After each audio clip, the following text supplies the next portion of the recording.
Hi everyone, my name is Trojan, and today I'm going to be explaining the solution to the problem swap and delete, which is given by 1913b. So this is a 1000 rated problem.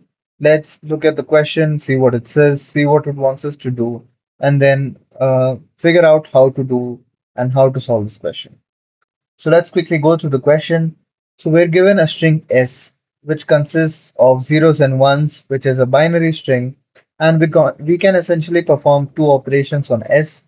The first one being deleting any character from S, and the second one being swapping any pair of characters in S. So the first operation requires a cost of one coin, whereas the second operation, which is swapping, is free and does not require any coins. So we can perform these operations any number of times and in any order. So since we're given input for the string s, we have to form a string t such that for each index of t and each index of I, they are not equal, which is essentially what they've given here. So for each I ranging from 1 to length of t of I is not equal to s of I. They've also said that an empty string is always good. So this string t is good if this condition is satisfied. So we're supposed to find the minimum total cost to make this string t good, which is the condition that they've given us.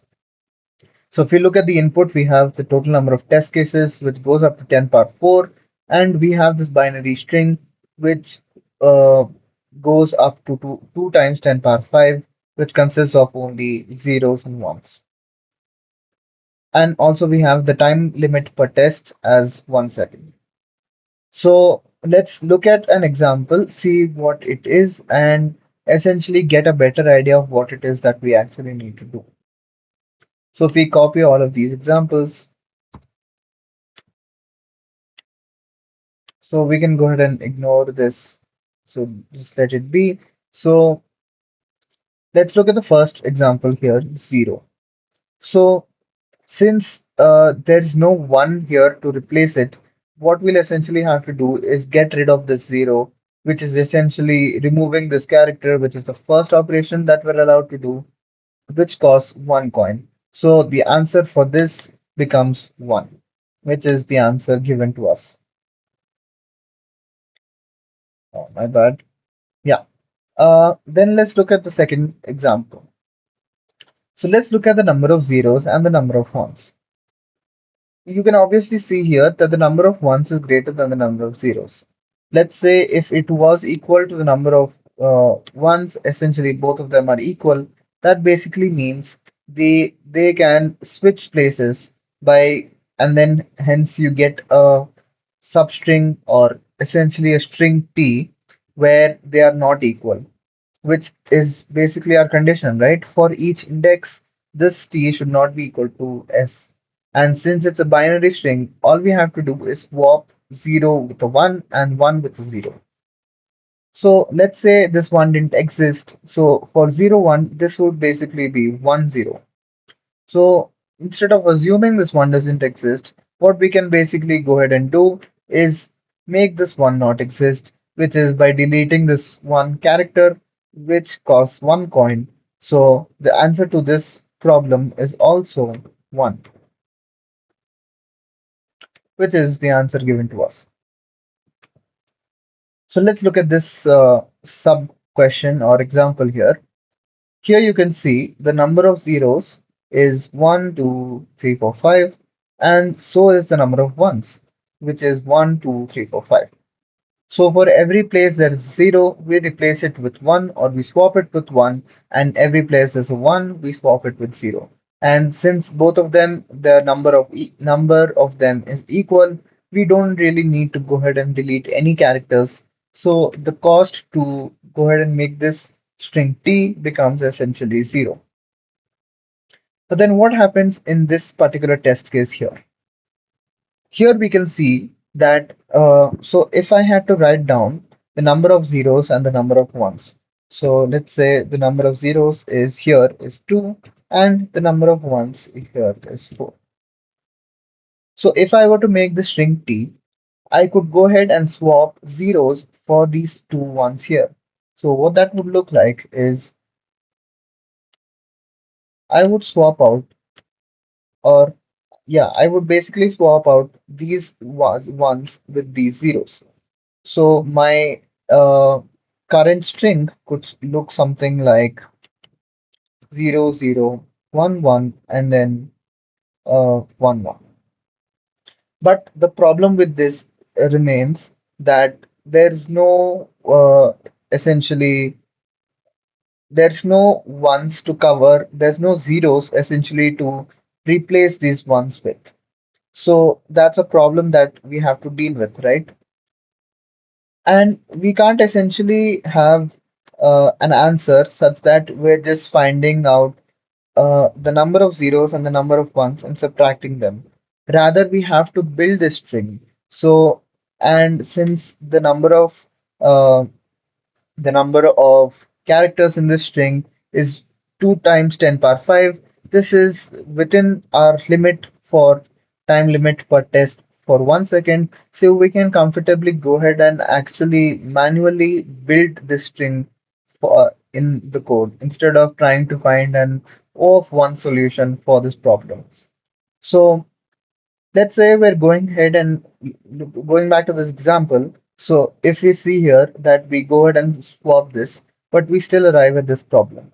So we have to go ahead and delete two of these ones first, which means we have two zeros and two ones. But wait, these two zeros were the ones that we were going to use for these. So, which means we need to remove two other characters also, which brings us to the fact that there's two zeros, and which brings us to the fact that we've gone ahead and removed four basically characters, which brings the cost to 4. So, if I were to repeat what I basically said, so looking at this example again, four ones and two zeros. So if I'm rebuilding this string, I can't say that I will be using four zeros and two ones because I don't have those many number of zeros with me. So instead, what I would do is go ahead and remove four of these characters basically to get my desired string, which can basically be obtained by swapping zeros with ones and ones with zeros, which is the answer we get here, that is 4. So now that we've discussed the logic, let's look at the code and see what and how exactly we implement this in C++. And since I discussed that we're essentially rebuilding this string actually and not just finding an O of one solution. So let's see what that looks like, right? So we have this code here and we're having the string s and we take the input of s. Since the problem they've given us zeros and ones consecutively, we have to take it as a string. Instead, if they would have given it to us as 0 space 1 space 1, we could have taken it as an array, but since they didn't, we'll have to take it as a string. And then we have two variables to keep track of the number of ones and the number of zeros. So we have a simple for loop which checks each index and to see if it's a zero or if it's a one. So if it's zero, increment the zero count, else increment the one count.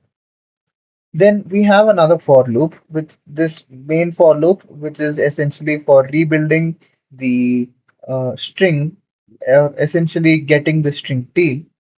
So we have the for loop running from 0 to all the way to the size of the string, which is basically n times.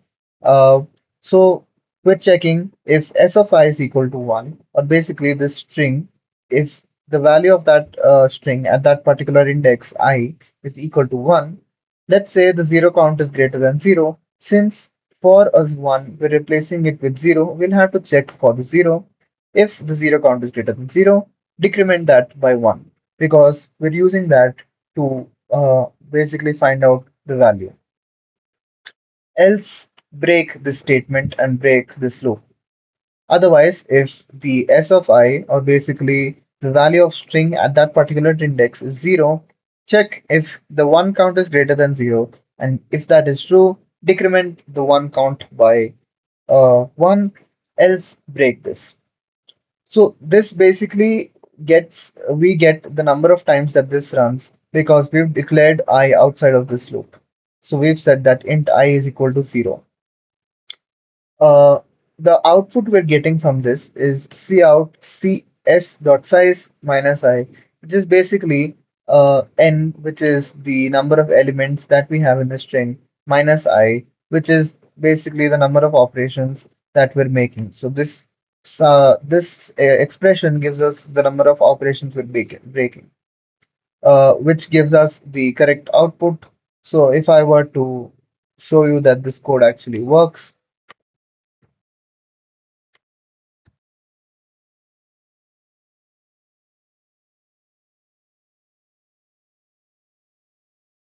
so with that, there we go.